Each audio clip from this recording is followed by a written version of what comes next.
Okay, everyone seeing that okay? Yep, looks good. Okay. So I'll be talking about the Ewing Site, really a famous site in the history of Vermont archaeology, Native American site located on Shelburne Pond in Shelburne, Vermont. And as it says here, dogs welcome. I will be talking about dogs as advertised, but want to give you some context for this particular site in terms of its age and the archaeology that's been done there. But first, I want to not save the acknowledgements for last, because this work that I'll be talking about is the product of a lot of effort by a lot of people over many, many years. And I'm standing on many shoulders to present this to you. And that's an advantage in my position here at CAP. I work with a lot of really talented people.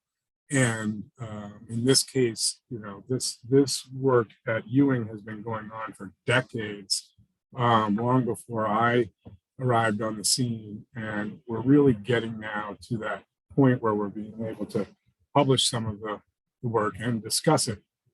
And some of this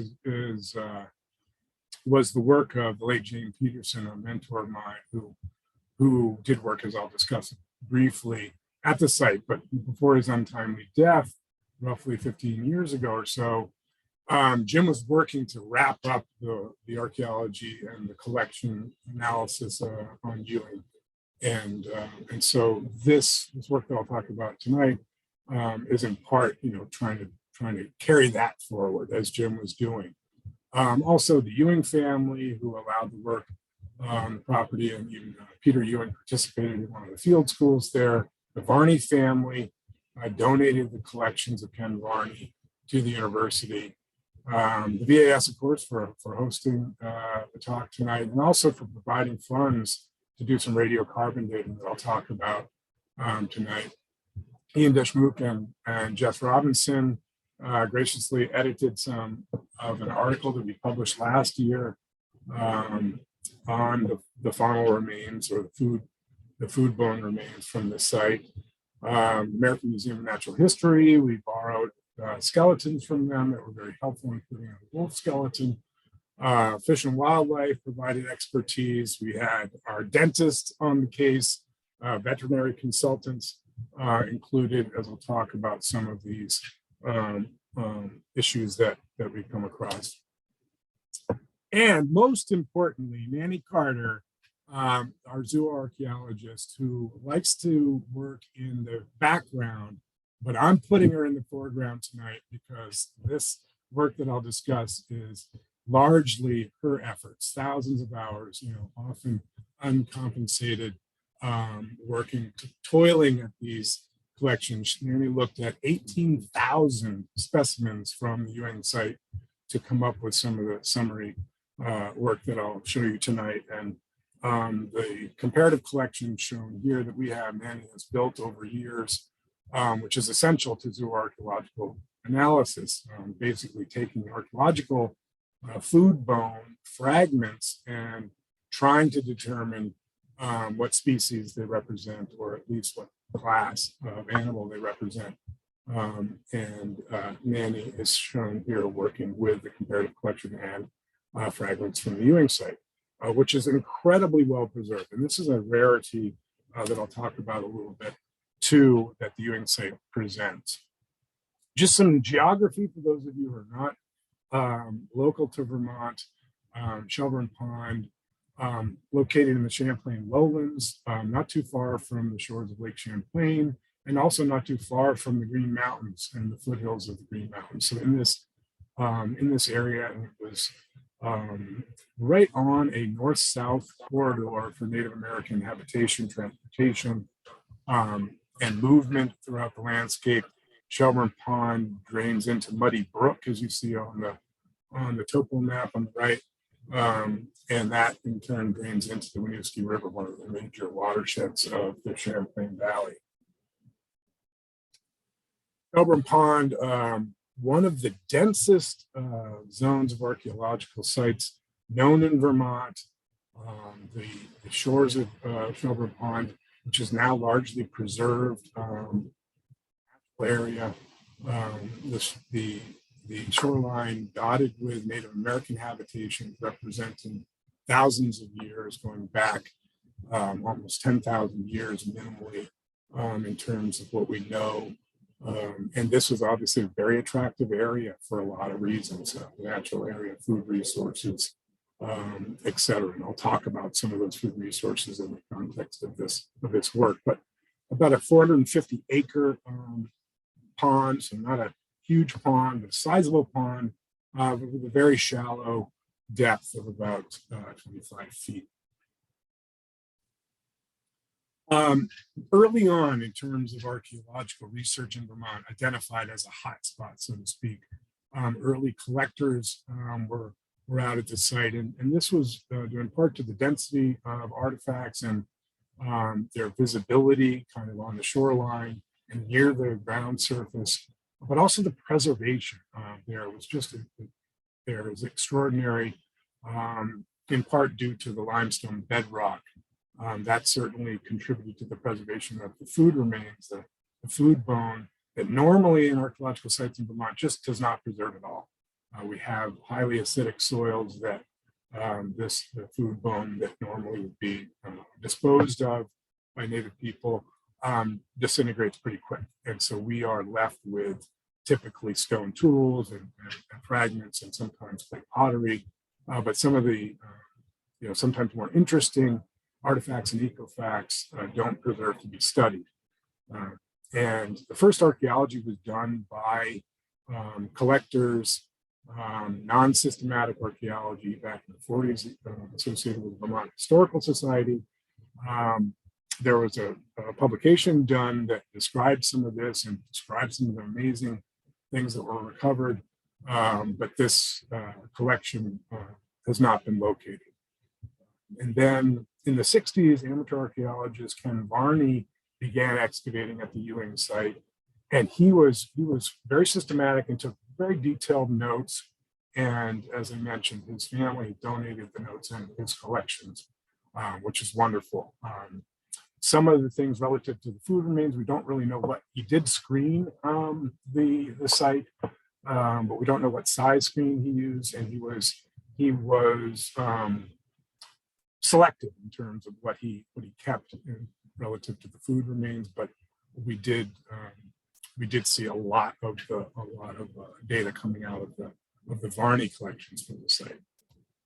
And so over time, and this is the case, so Ewing really represents kind of the history of archaeology in Vermont as much as anything, as techniques have improved and continue to improve. And we've seen this in the collections and from the 40s, 60s, 70s, a blurry slide. I've been scanning slides. I still have 35 millimeter slides, thousands of them. And we have a slide scanner. This comes from a VAS excavation in 1975. People out there, volunteers, excavating. Here's some of the excavations from 75. The photo on the right, you can see not necessarily the squarest excavation, the cleanest walls that we'd like to see from our technicians today. But this information is very, very important to the history of excavation. Shelburne Pond also has produced some of Vermont's only vessels, canoes, dugout canoes. This one recovered by the School of Natural Resources while they were doing surveys along the pond in the late 70s. This canoe dates to about 600 years ago, and the canoe itself is now, I believe, on display at the Heritage Center in Barrie, Vermont Archaeology Heritage Center.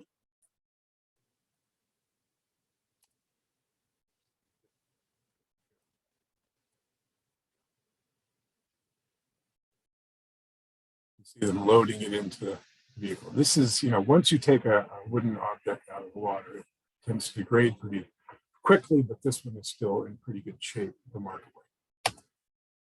So coming up into, almost the modern era of archaeology, in the 1980s, Jim Peterson taught the very first UVM field school in archaeology at the Ewing site.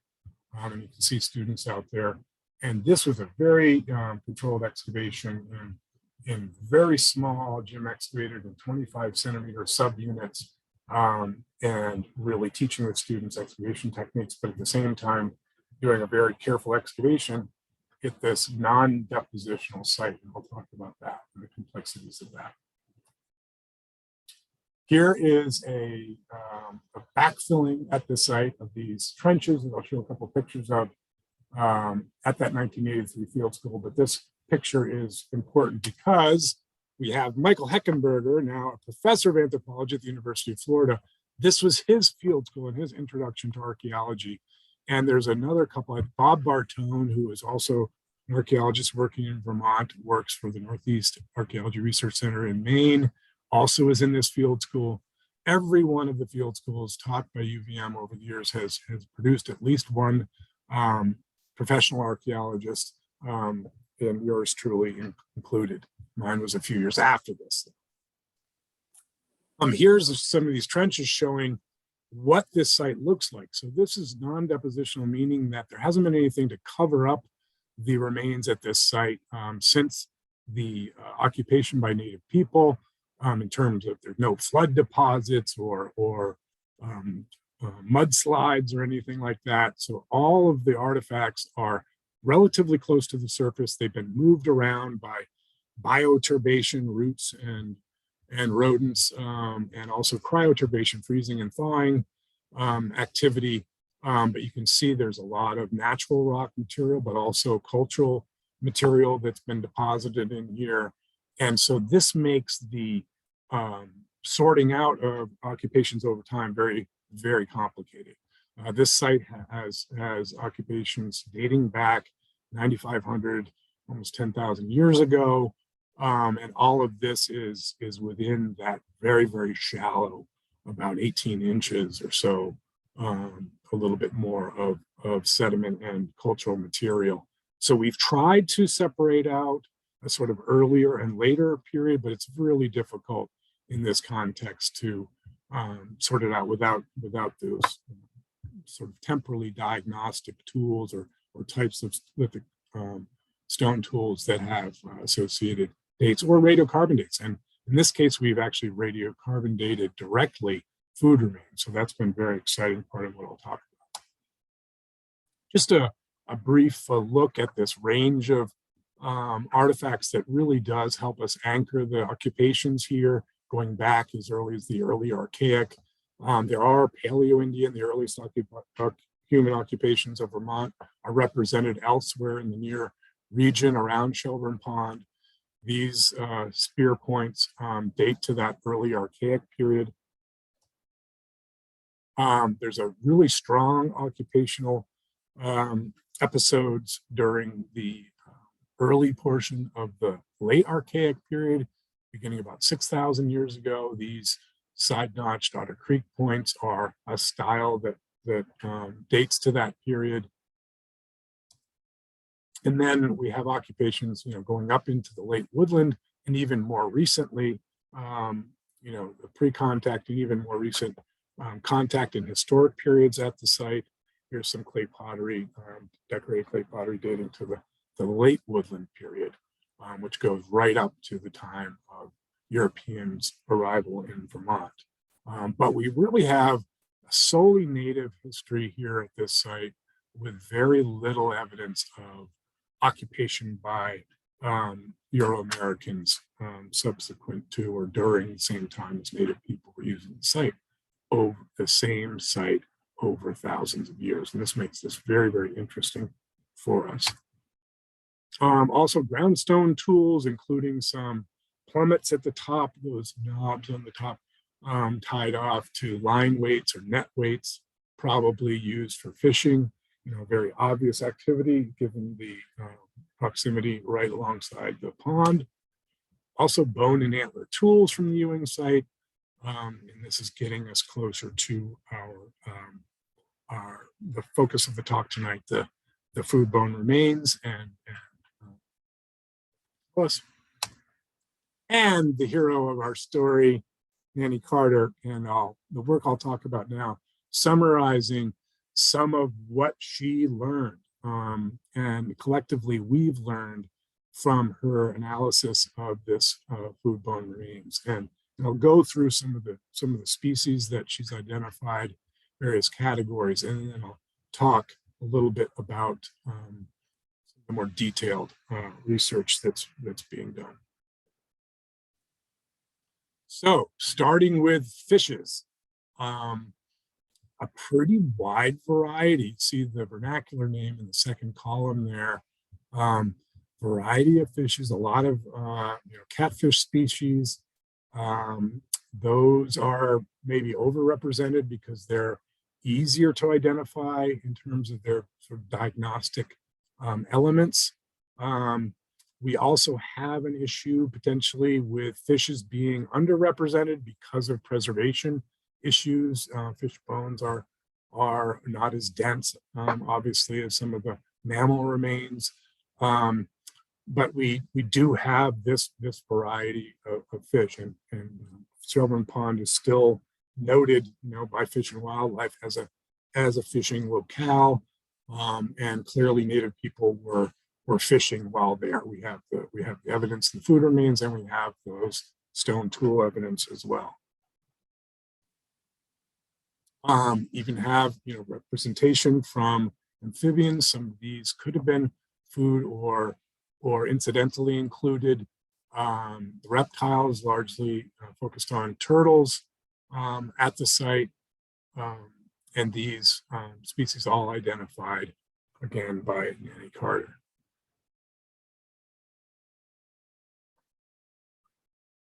Birds, great place for bird watching, but also bird capturing and bird eating. And these species also well represented, goose and ducks and various others, including a couple fragments of bald eagle at the site. Very, very significant animal to Native people, as were other species, including birds and feathers. So these animals are likely sought after, captured for food, but also all of the animals we're talking about have sometimes secondary uses in terms of their feathers or furs. Looking at the mammals, perhaps the most significant in terms of numbers, but also the densest of remains, and so the most likely to be preserved. But I've highlighted just a couple that I'll focus in on a little bit more. The domestic dog, one focus of the talk. Also the identification of a wolf at the site, or two different wolves.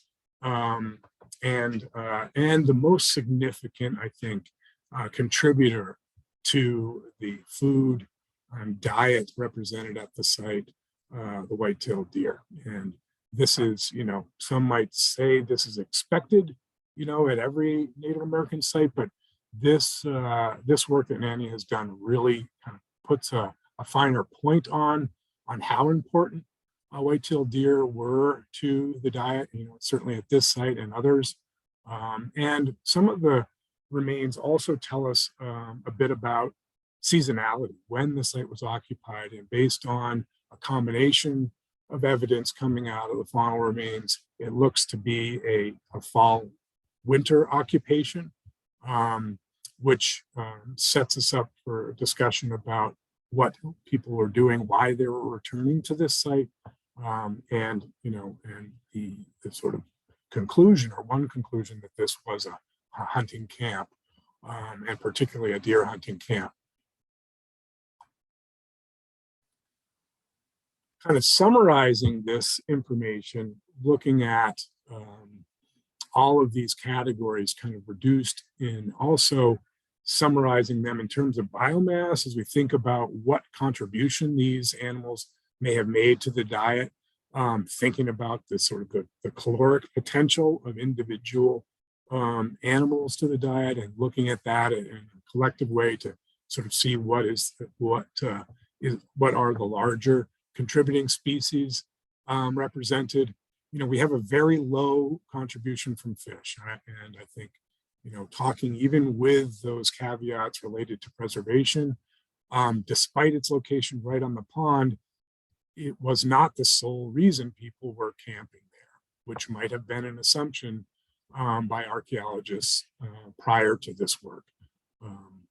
The overwhelming kind of majority or higher percentage in terms of biomass are mammals, with deer outranking all, followed by beaver and muskrat.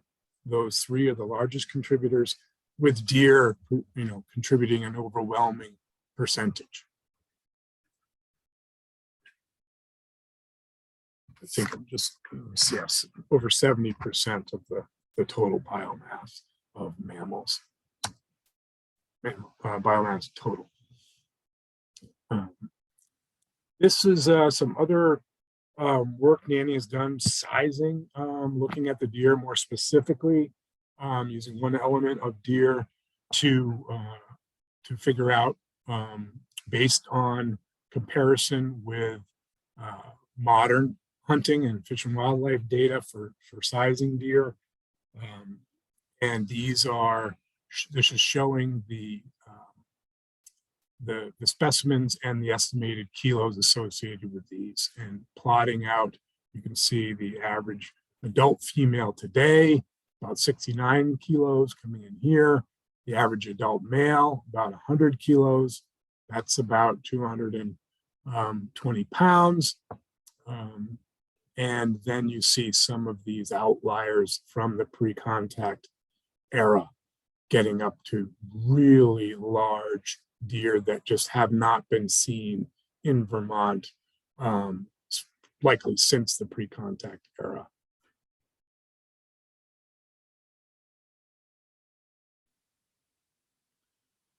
One thing that's I think interesting, although there are certainly issues, this is a map showing you the deer wintering yards, deer yards, plotted out by Fish and Wildlife in Vermont. These are obviously modern conditions, so there are issues with projecting this back in time.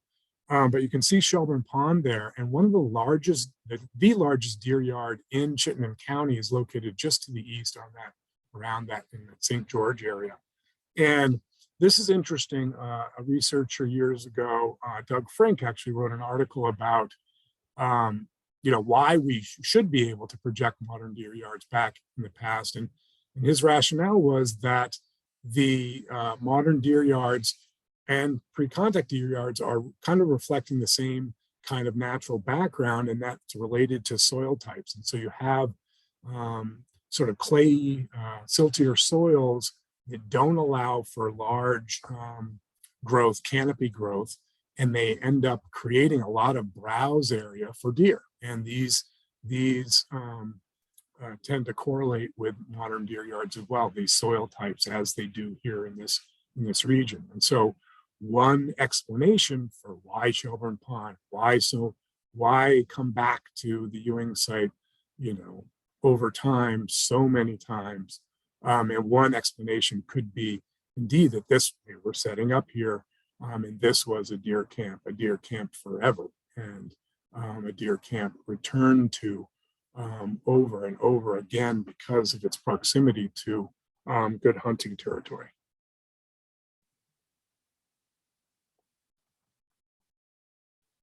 Okay, let's talk about dogs. My dog, I had to show a picture of my dog. It is the COVID era where you have dogs and cats in Zoom meetings.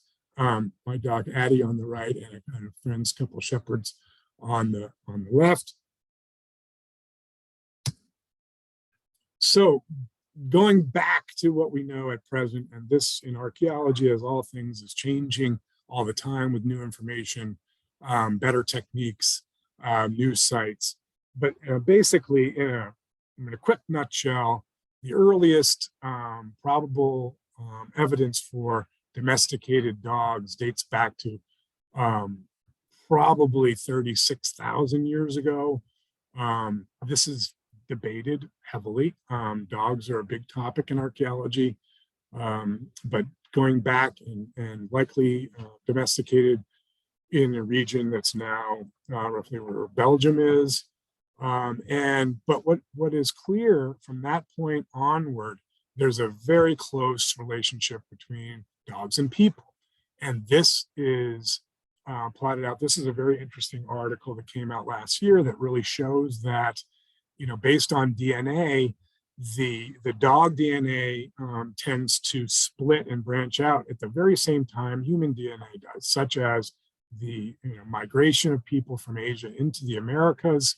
At this, this shows that at about 16,000 years ago, although we know it happened earlier than that.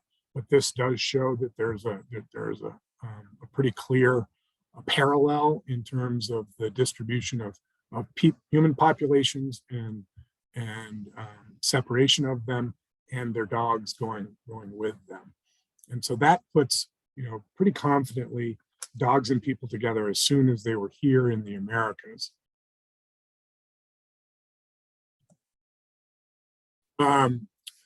And still looking for the earliest dog in North America, in what's now the U.S.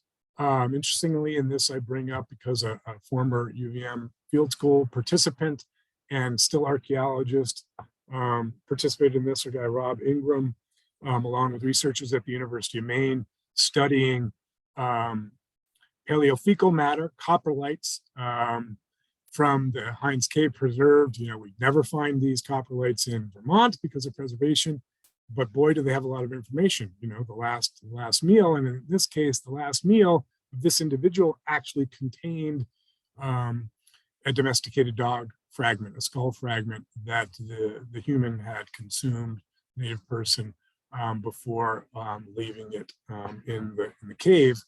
And this is an example of a function of dogs that I'll talk about as dogs as food.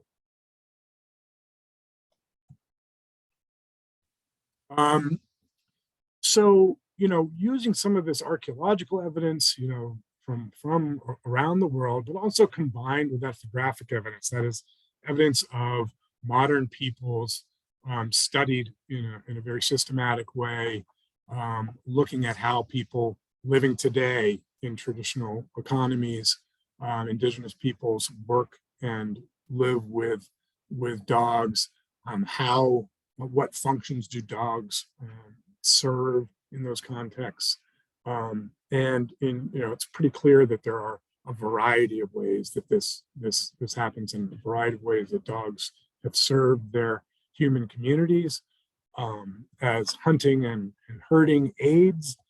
We know that these dogs are very, very important for hunters and gatherers, and also herding communities and more complicated agricultural societies, as sort of these beasts of burden, whether that's actually dogs carrying loads, or in the case of sled dogs, as companions, as we know them, more today, and as security, as they undoubtedly have been since dogs and humans have been cohabitating, as food, in the case of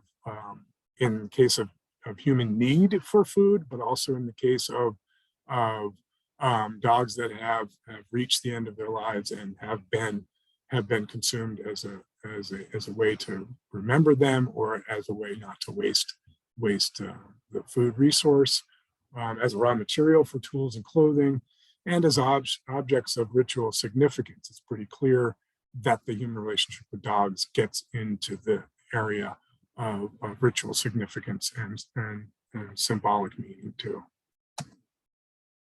Well, and these are just a brief summary of some of the dog-specific research that can be accomplished with the remains from the Ewing site. We want to know, what periods do these dogs represent? I mean, were they all, only in the late Archaic? Do they represent the full length of occupation at the Ewing site? How does that inform us about the human-dog relationship? Identify the size and age of death of the dogs represented. Are they all the same age? Are there mixed ages? Are they all the same size? Or are there mixed sizes represented? These things can tell us a little bit more with each case about what the dogs were doing and how they were serving people, how people were using them, and how the dogs were getting by. Also pathologies, looking at very closely at the faunal remains to learn about their health and treatment, how the dogs survived, or how were they treated, what sort of traumas might they have endured in their lifetimes. And again, just learning about the human-dog relationship with respect to these functions that I've talked about just before. What were they doing? Was it hunting? Was it food? Was it providing fur? Was it using them to carry loads? All these kinds of things. Can we learn that anything more in detail from study of these remains? It turns out that learning the dog ages and weights is very, very difficult, and as a result, it's hard enough to identify dog remains for somebody like me, not for Nanny Carter, but it's difficult. And so most researchers, in this kind of listing, as I've done, of all the species represented at a site, just say dogs. And in some cases, there are medium, small, large dog categories, or young or old dogs. And these are general categories that don't necessarily help us get any more specific in terms of answering these questions. And so Carter used, as researchers do, epiphyses of these, or the ends of these limb bones, to estimate body mass. So basically, it's really a size factor of long bones of dogs that can really tell you how big the dog was in life and roughly how much the dog weighed. And adopted the research of others, Mills and Nomokonova and colleagues, who developed a really interesting formula to measure a ratio between the tooth width and pulp cavity to come up with the age of dogs from x-rays of teeth. And this is what I'll talk about next. Really interesting. And so Annie has been working with this formula to look at these dog remains, and I'll try my best to explain this in common language, which is the way that I understand it myself. So one of the things that we have is the youngest animal represented, and you can see here, if you look at the width of the tooth root, and then look at the width of the pulp cavity. The pulp cavity is very, very broad in this less than 1 year old. This turns out to be one of the wolves represented, which is really cool to have identified both, domesticated dog and wolf, and trying to figure out, and this is another talk, using DNA with the help of others at the UVM Medical Center, trying to figure out, is this wolf, a wild individual wolves represented, or are they a hybrid wolf dog? But in any case, that's another story. This is the example of this youngest individual, and I'll just go through some and you can just focus on that pulp width as I show you some of these teeth. Okay, 2 years old. See, it's a little bit narrower.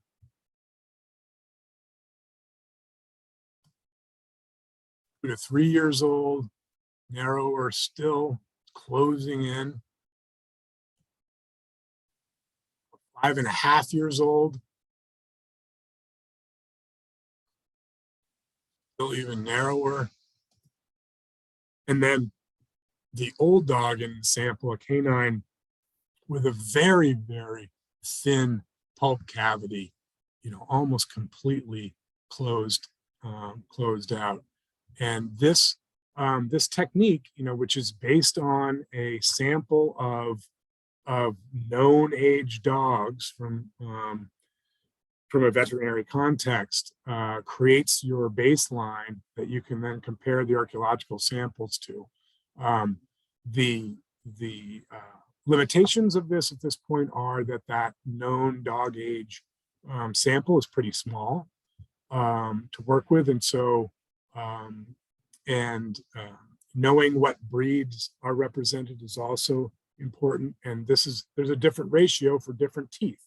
It's also important. So, like all things in archaeology, bigger samples are better, and we need more samples to refine this. But this is a way to really get at the specifics, along with very specific measures of those long bones in terms of weights, to get at identifying the actual ages and actual weights of these individuals. And this research is ongoing, but I think in the very near term, if I can do my part, this will be ready for publication. Also interesting in these X-rays provided by our dentist. Don't tell anybody, but that was a very kind contribution to the research. These are canine pulp stones, which could be evidence of trauma, and this is one thing. These develop as an anomaly, could be natural, but it could also be reflective of trauma to the dog. Also, a fused root of the P1 and P2. This is an indication of domestication. Domesticated dogs lose that P1 tooth, and this is a fused root. And here is some a broken root here, likely due to trauma to the dog's jaw, pain, very likely, and trouble eating for this 2 to 2.5-year-old individual. So thinking about, these things, how were these dogs treated? Well, was this, the human community contributing to the trauma of the dog, or was it a deer or another animal? We know, just recently, some of you may have seen it on the news. There was a dog sled team. I don't know if it was in the Iditarod or another dog sled competition, where a moose actually really did a number on a number of sled dogs. And we can see this, these traumas in the remains of animals, particularly those that are I guess, slight enough to allow the dog to continue to live. And this is another insight into the human relationship with dogs. These dogs outlived these traumas, and likely in some part due to the assistance of people, of native people, in helping them survive and taking care of them. So this symbiotic relationship between humans and dogs. So putting all of this information together, and this is also showing the dates that we obtained, through a grant from the VAS to directly date the dog specimens. So very carefully cutting, in many cases, teeth or other elements, sending those off to the University of Georgia, in this case, to their radiocarbon lab, getting those dates back. We have dates for dogs going back to 6,000 years ago, so at the beginning of the late Archaic period. And these two also, these dates here for these three would correlate closely with those side-notched Otter Creek type points I showed you, those projectile points And then going up another middle to early Archaic date and a late Archaic date to early woodland date. And this is interesting. This was a period of time where the environment was changing. During the early woodland, it was becoming a little drier than it was in the late Archaic. In the late Archaic, a lot more rainfall, and you see that in the environmental reconstructions at Shelburne Pond. The development of the wetlands that we know today around Shelburne Pond likely began during the early woodland when things got a little drier and wetland plants and the actual lake receded. Shelburne Lake became what's now Shelburne Pond. And this shows us that we have, good representation in the late Archaic, but also likely in more recent periods as well. We just need to do more radiocarbon dates, which is like the sample issue, the more the better. And here's the contents of these. And this is showing you how, what Manny found in terms of individuals, how many specimens are related. And also these interments, how are they buried? Were they just included with other food remains? There's at least one that's a probable intentional burial. This one in the late Archaic to early woodland period looks like it was intentionally buried and adjacent to an unexcavated human burial. There was a human burial identified, but was not excavated. It was left in place at the site, and as far as I know, was still remains buried as it should. And here's the age and mass categories. You have the ages that I've talked about a little bit, and where those remains that were identified lended themselves to body mass weight estimates. You have those in this category too. So mostly of these, I guess, medium-sized dogs, I would say, represented by the remains that were identified.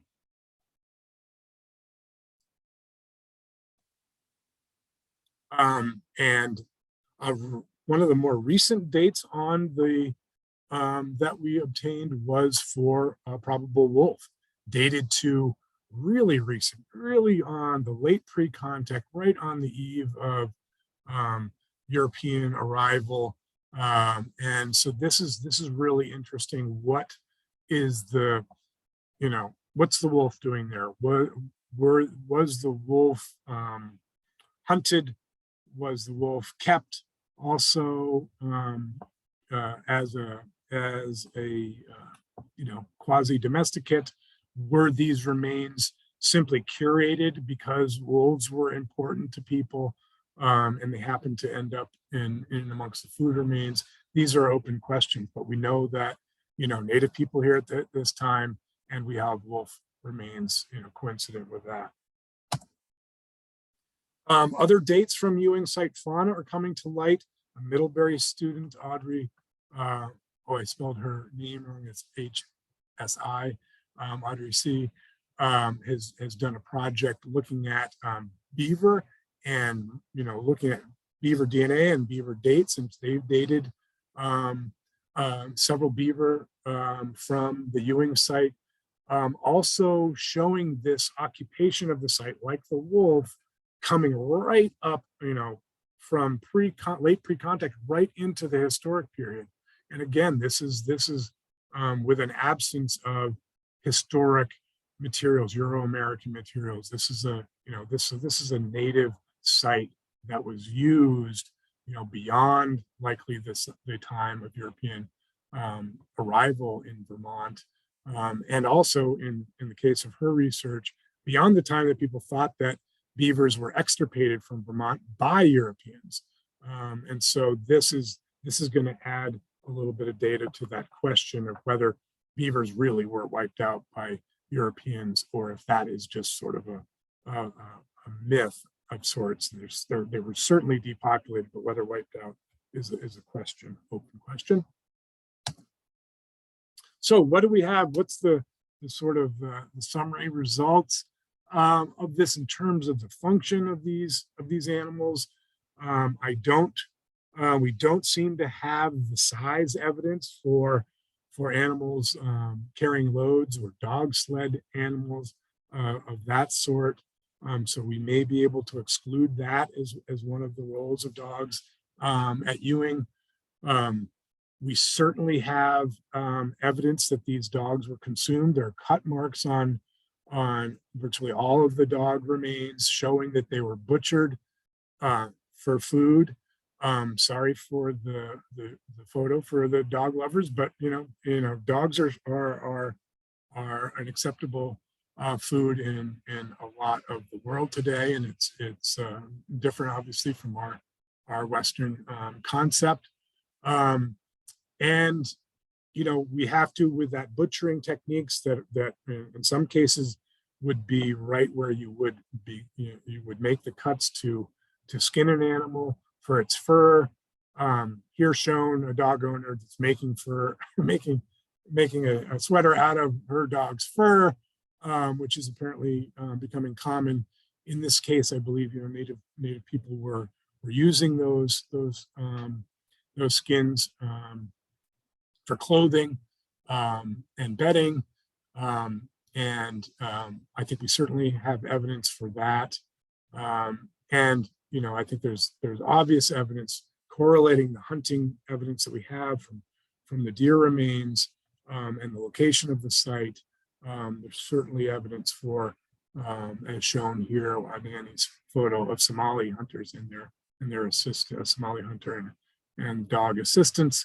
I think that was a clear function of dogs for Native people, and I think we're getting closer to showing that pretty confidently at this site. And another photo of Addie, and this is just to show, in the last 6 months, our dog has treed a black bear and just last week or twice a fisher, without training for this purpose. And so just showing me very clearly the usefulness, if I were to hunt bear or fisher, how useful a dog would be in that process. And this, I think a clear one of the many functions of dogs in that human-dog relationship at Ewing. And lastly, showing our dog Addie watching the Westminster Dog Show. So here we are in the modern era of domesticated dogs.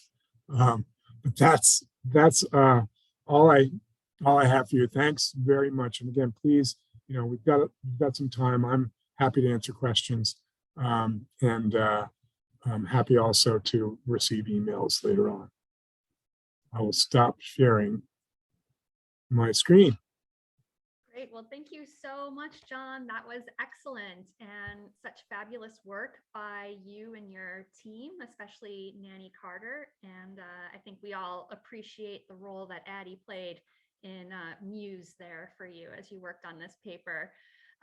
So we'd love to take questions from the audience. So if you do have a question, please just unmute yourself and speak up, or raise your hand and I'll try to catch you, or even type it into the chat window, whatever you prefer.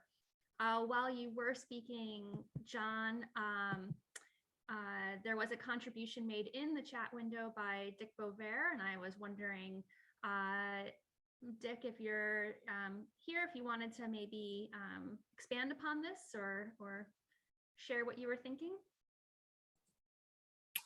Absolutely. I think that, and I was sort of covering that with security, but that's maybe a better term, sentinel.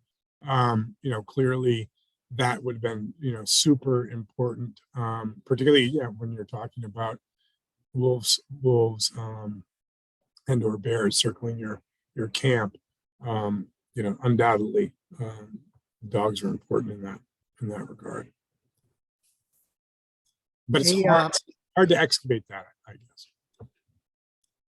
This is Jess Robinson. I'll just ask probably the worst question that could be asked for an archaeologist, which is that the preservation conditions at Ewing are such that it's almost unrivaled. And so, John, perhaps you could just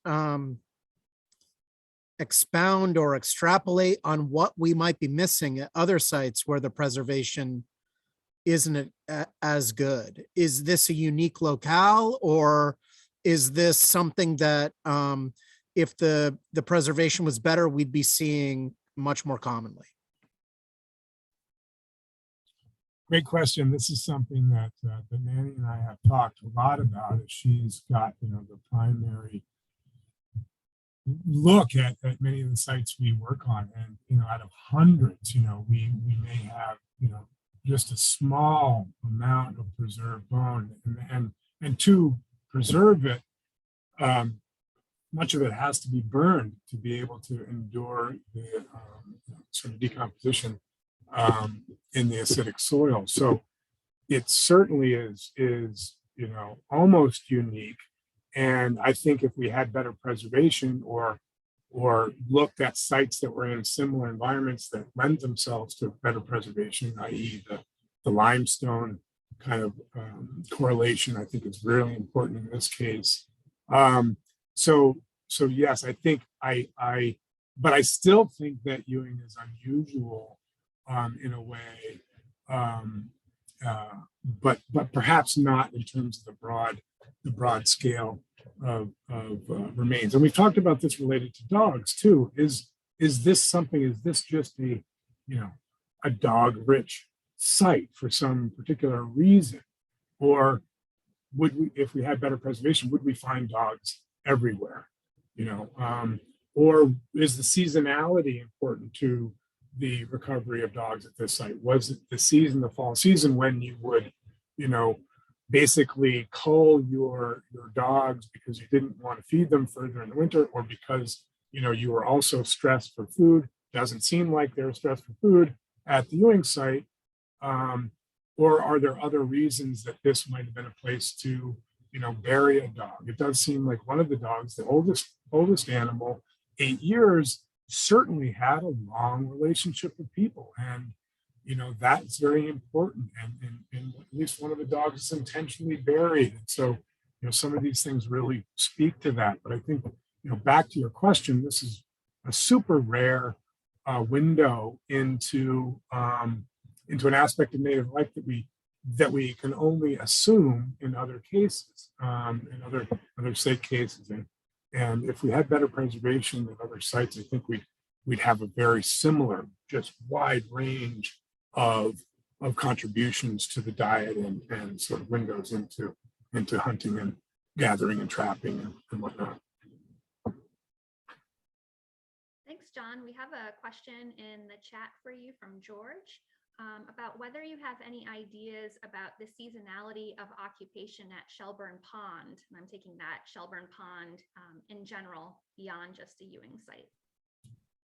Yes, it's mainly, and again, the faunal remains are the best indicators for us, other than preserved plant remains. Sometimes can be real great indicators of seasonality, whether it's, nut foods from a fall occupation, or seeds from a summer, or fruit seeds from a summer occupation. But in this case, it seems to be a fall winter occupational site based on some of the animals, including deer, and their seasonal changes that are evident in the bone. And as a follow-up to that, you had mentioned earlier that, Shelburne Pond is really rich in archaeological sites and material. Are there other occupation sites around Shelburne Pond that represent other times of seasonality and usage? There are other sites, but none have been studied so extensively. Unfortunately, many are preserved because of the efforts of conservationists to preserve this pond. And this is the only undeveloped, pond in Chittenden County. So, that's where a lot of archaeological sites have gone, in similar settings across New England, where you have, more dense development of the lake shores, pond shores, and we've certainly lost a lot of information. So this is thankfully a real reservoir of data that we can sort of save and preserve until we have better techniques to understand it. John, do you think that the reason that this has been utilized, this area has been utilized for so long is the actual, like, the environment there? Is there, is it resource rich, that kind of a thing, right? Yeah, I think it has a lot going for it, both in terms of all the aquatic resources, the plant resources, this proximity to potentially these deer yards that we might be able to project back into prehistory, and also the location. It's a very, interesting location that we now know there's a north-south corridor kind of in the Champlain lowland parallel to Lake Champlain that kind of went right along the foothills. And we see that, dating back to the earliest people in the Paleo-Indian era, using some of these drainage ways like Muddy Brook as transportation corridors.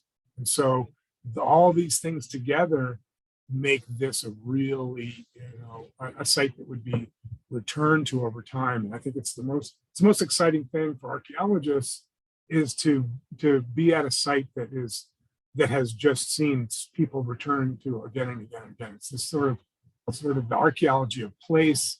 Why? Well, if you go there, you get it. You understand why people are camping there, because you would want to camp there today if that was possible. It's just that kind of location. It's got everything you would need. We have any more questions? I was curious to learn more about the wolf or possible dog-wolf hybrid bones. Were there any cut marks or any signs of trauma that could be detected just looking at those at this preliminary stage that you could see?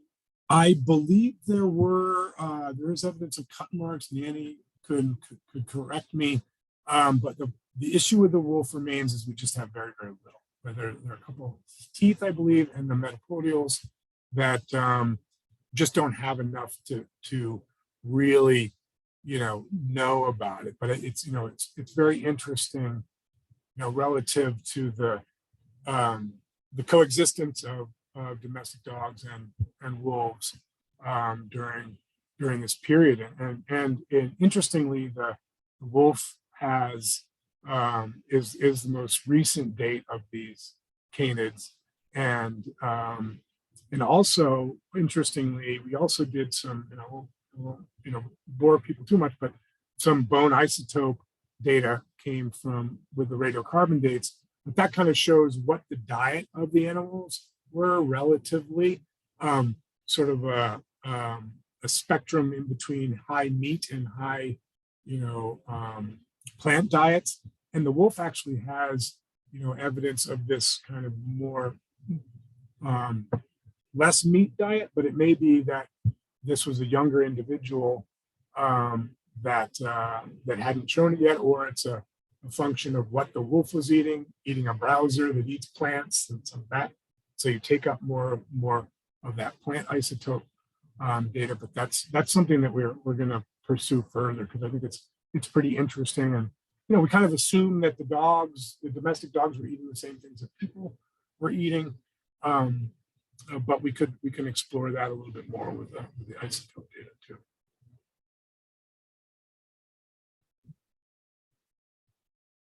Great.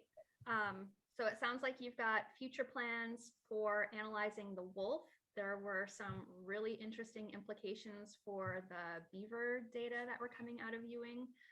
I know that you're all working really hard to write this up and get it published, but if time and money were no obstacles to you, what would you do next with the Ewing data, or maybe comparisons to other sites that you have identified? Great question. I think the one of the issues is this is just one aspect of the Ewing, archaeological collection. There are thousands and thousands of lithic artifacts that, some have been analyzed, but that needs to be written up, and the two need to be married together. We don't have the sort of integration that would be wonderful of all of the data to talk about it, comprehensively. There is the issue with the time, and that sort of compressed profile that makes that difficult. Some of it we have, Nanny and I published in the Archaeology of East North America last year, an article on the fauna. So that's out there and working on the remains. But I think, more dating, direct dating is and that's possible with formerly living creatures that we have a lot of, and the preservation is such that dating those can really put a finer point on what we're looking at, and the larger history of occupation at the site. So I think those are kind of interesting, and we're still kind of sorting out the how to and the meaning of the DNA that's and we have been able, or the DNA experts at the hospital have been able to extract DNA, but now interpreting that and where it falls in the sort of spectrum of canid DNA is a question that we're still working on.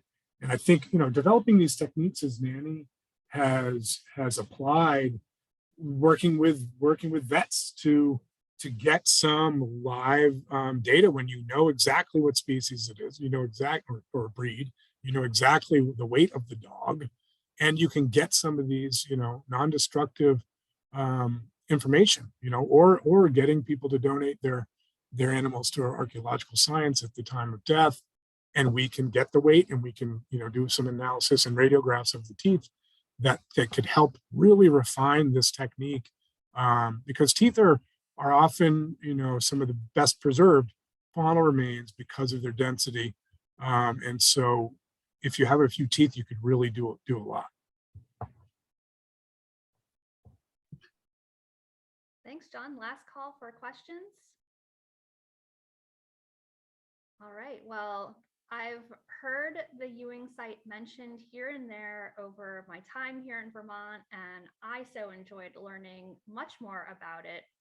Just a fascinating site and a great collection and excellent research and analysis that you all have done. So thank you so much, John, and thank you to all of you for joining us this evening.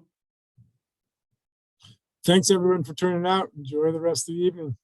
Thanks, John.